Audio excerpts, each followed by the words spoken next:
Wang'ene motene gi weche mag ohala riwruoge ma ok mag piny owacho makedo kod fuong'o ndawa dwaro ni sirikal ogo kum tim mar tiyo gi kit ndawa moro ma nyasani ma ji okonore kendo koro fuong'o.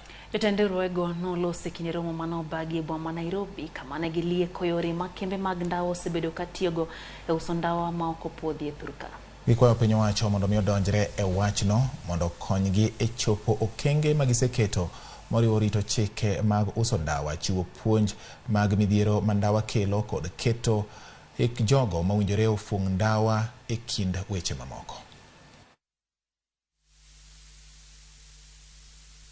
Gimiluongo ni nicotine pouches ni kata lift kata velo yo ma ong'ego sani ne sirikal ogoye marufuku kata nogole chiro higa mar 2019 kanoyud ne yo manobiro godo e chiro ma Kenya ka nok yo makare.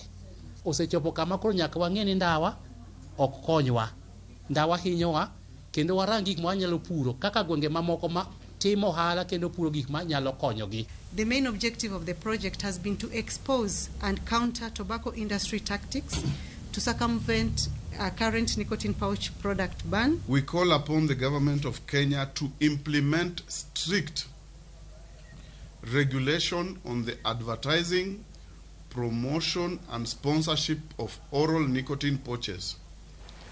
Riwruok mar Kenya